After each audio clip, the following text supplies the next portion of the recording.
Weissman. Hi. Welcome back. Rabbeinu, so nice to see you. Welcome back to the yeshiva, the mountain which will soon be covered with snow. This is a rare occurrence in Eretz but a very welcome and exciting one. So I've heard they've been preparing for all week for it. Right. I was in the store last night. So it felt like the eve of war. Yeah. Right on the shelves, lines back out the back room. But a little provincial attitude to snow. Many people listening probably are rolling their eyes. But welcome back. Thank you for coming. Thank you for having me. This is a real schos. I remember having you as a Talmud in yeshiva. Now that your daughter is learning in Migdal Oz, and Baruch Hashem, so many of the girls and boys that you've taught, both in your capacity at Central High School, which is a high school for girls in Queens, and in Young Israel Plainview. Yes. So many people have come to this yeshiva, and you've inspired so many people in so many different ways, with your wisdom, with your Torah, with your charm, with your humility, with your midah. So thank you for being a shining light at the yeshiva. Well, I had good inspiration. Okay, well, thank God you've taken that inspiration and created a radiance of your own.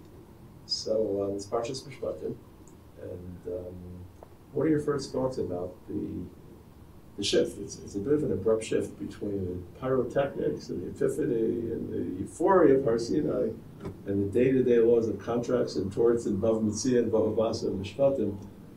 Vav, Ve'ela Mishpatim. What does that Vav mean to you? I mean, I think it's a enormous transition. Here you have Bnei Israel.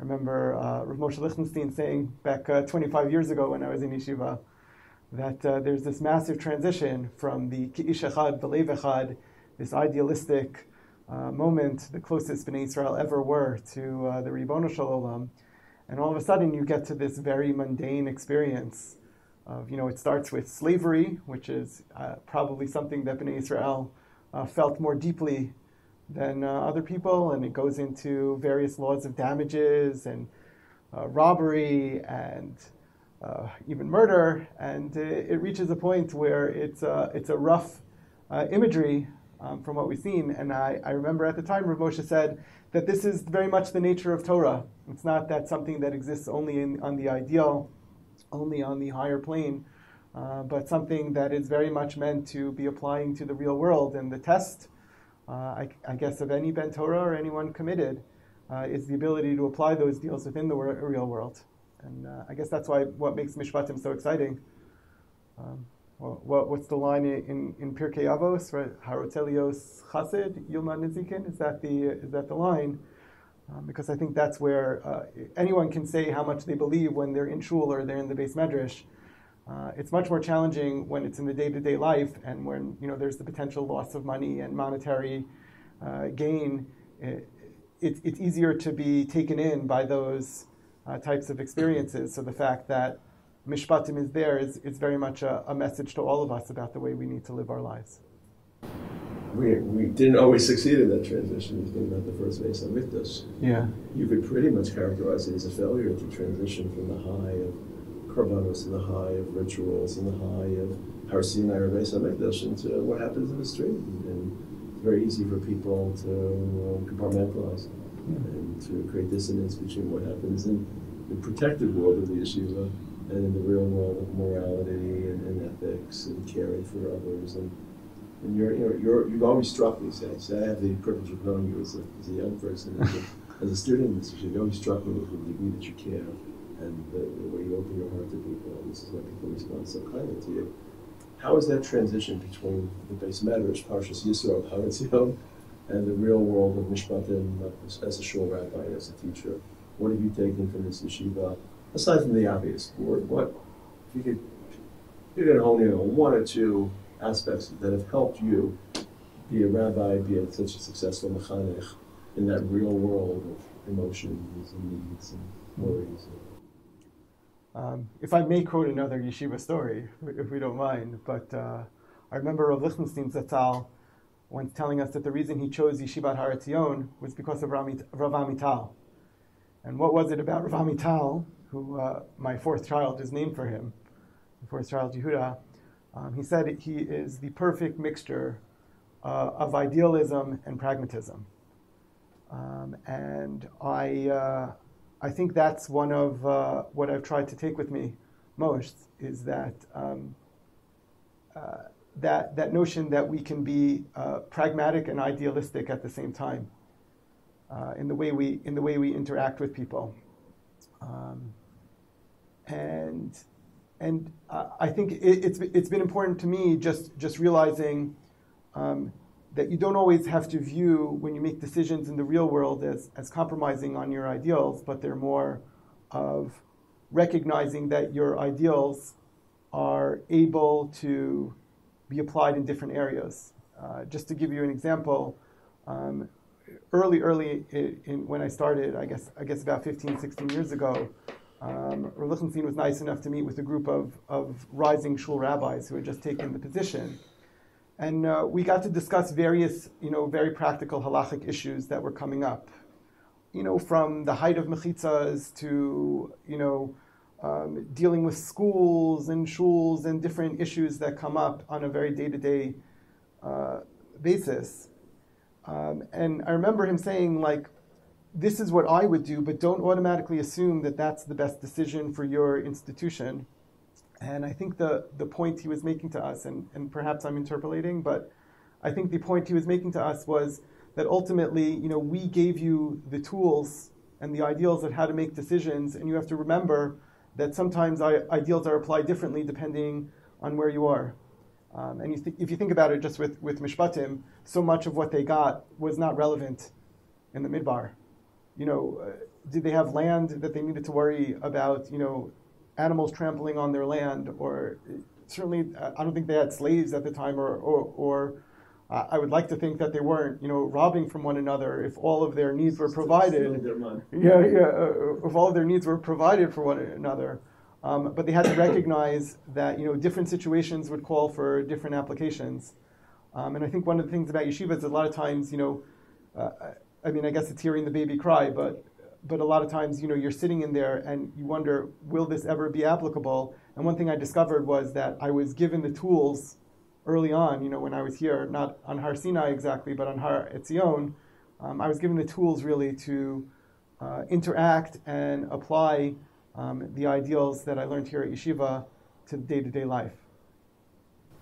Interesting is when you mentioned that conversation with Rav Lichtenstein, I thought of something else, but it's related to Parshas Mishpatim. If you contrast Har Sinai in Yisrael with Har Sinai in the end of Mishpatim, there's a machlokes Rashi Ramban. It's the same episode. It's different episodes. So there are many, many different. There's one is Benasa, then Nasa Benishma. Right. It's more of an intimate feeling in Mishpatim. It's more of a frightening and terrifying feeling in Yisrael. But a third difference, which may be an offshoot of the second difference, is Yisrael is a very, very differentiating and severing experience. Moshe alone walks up to the mountain. Everyone stands behind. Repeated warnings. Moshe nigash el harochel asher shaf elokim. Moshe yedaber elokim yinenu b'kol. Everyone else is at the foot of the mountain. Very little role, very little space, very little voice. In Mishpatim, it's more of a collective effort. There's room for Aaron, there's room for the Nisim, Zakinim. Right. There's room for that Sila B'nai Yisrael to express themselves. And Rav Aaron Lichtenstein and Rav Avital, you mentioned before, were such inspirational, such overwhelming personalities, but they never overwhelmed us. Right. They empowered us, they unleashed us, they taught us not to imitate them, but to be inspired by them.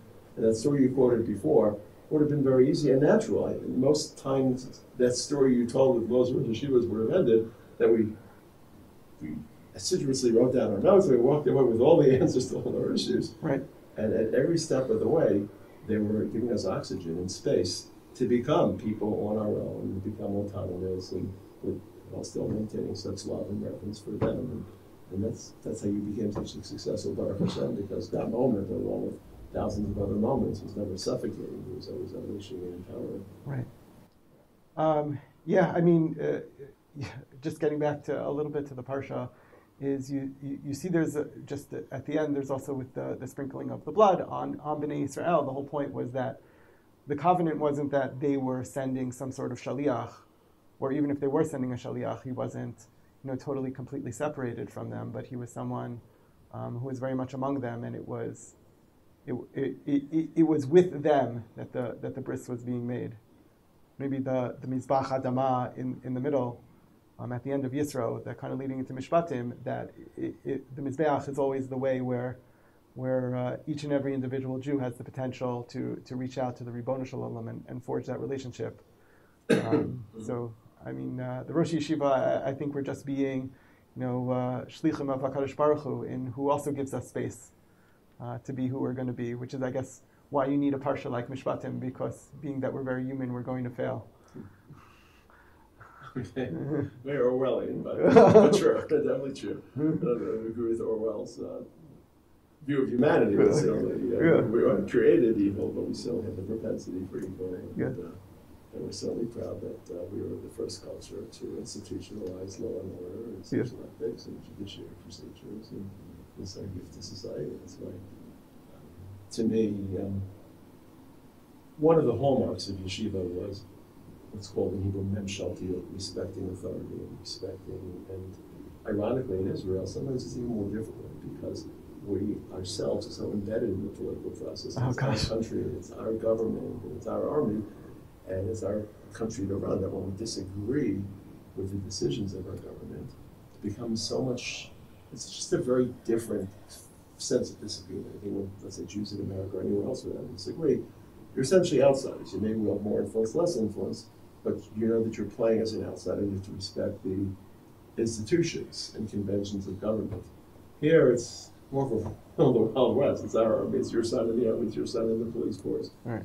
And sometimes it's flared itself in some very, very ugly scenes of violence and of verbal vitriol. And I think one of the things that Rav Lichtenstein and Rav Amital hammered into us during very difficult periods, during Oslo, during post-Oslo period, so during the Intifadas of the early 2000s, is memshaltiyut, to respect the organs of government, the instruments of government, the symbols of government, even if you disagree with them, because they represent our capacity to stabilize the human condition through civil, judiciary, and social organisms.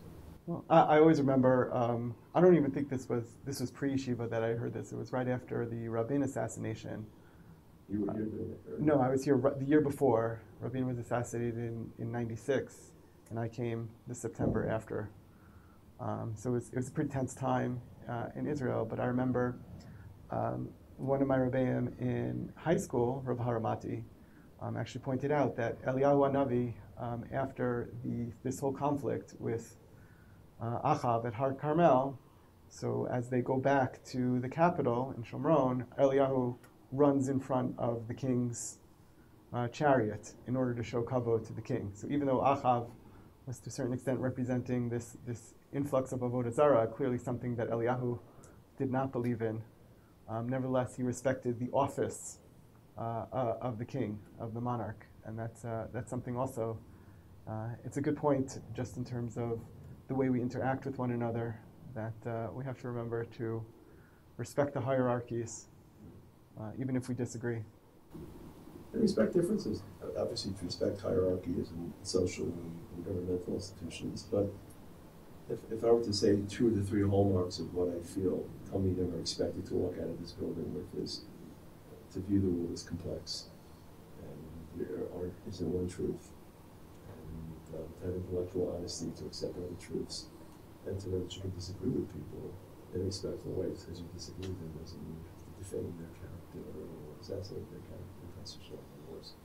So the sense this is our truth, we're proud of the truth, it's the only truth. Yeah. Were you here for Bava Metzia, Bava Kama? I was here for Sanhedrin, Bava Metzia, and Ksubos. So I got. You got the full Parshas Mishpatim. I got the full Parshas Mishpatim. Yes. So what was your favorite Parshas Mishpatim sugya? My favorite Parshas Mishpatim. One was memorable. Sanhedrin, Bava Metzia. There's a lot to choose from. So I think I liked Hasocher Asapoalim. I liked the question of what the ownership, if I can remember, what the ownership of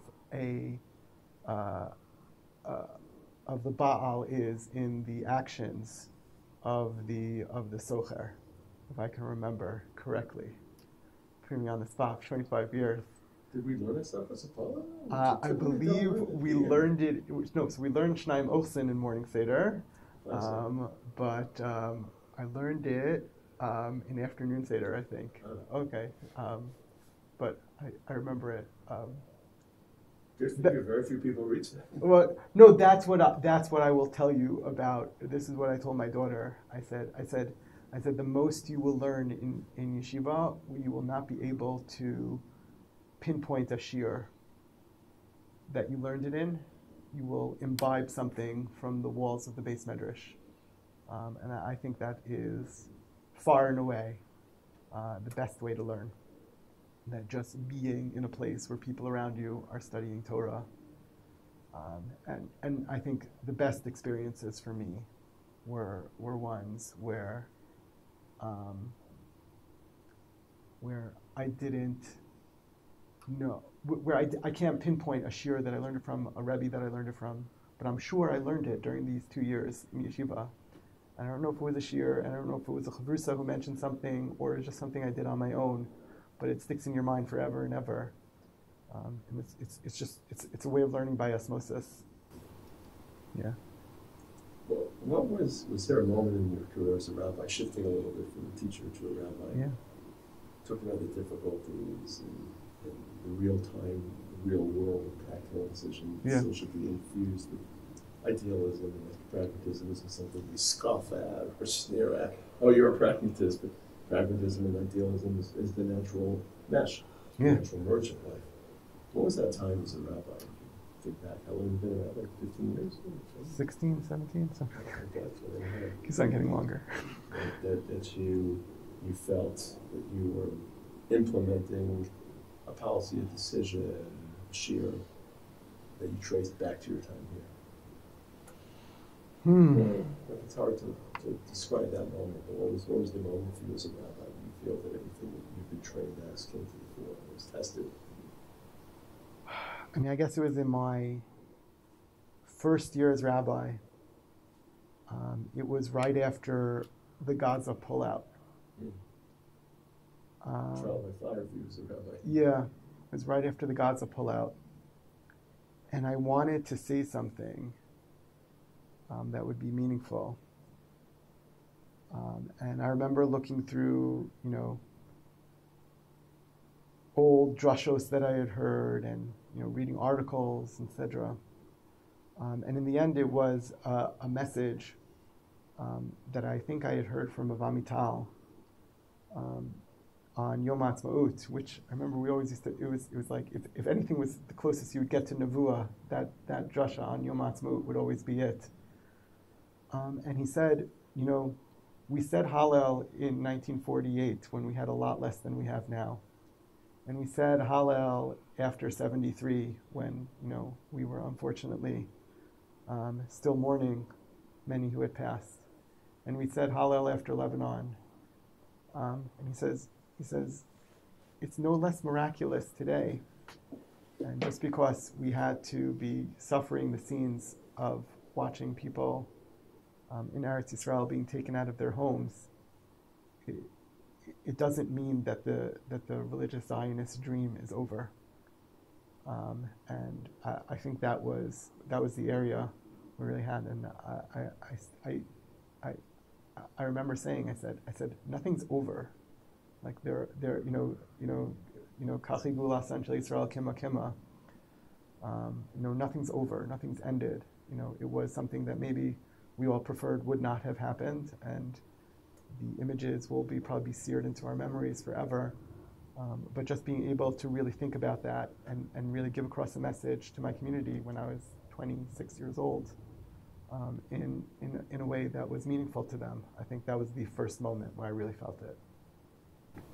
Good way. Kima. Yeah. Came back for your first visit. Yeah. Hopefully the Kima, you'll come back more often to visit us. Yeah. Now that your daughter's here, maybe she'll stay. Yeah. And we'll drag you back into this year for future visits. Absolutely. Thank you for visiting. Thank you for sharing your wonderful Torah, your wonderful warmth and charm, and wish Baruch Hu should give you continued strength and vision and health. Thank you. Continue leading our people. Thank you for having me.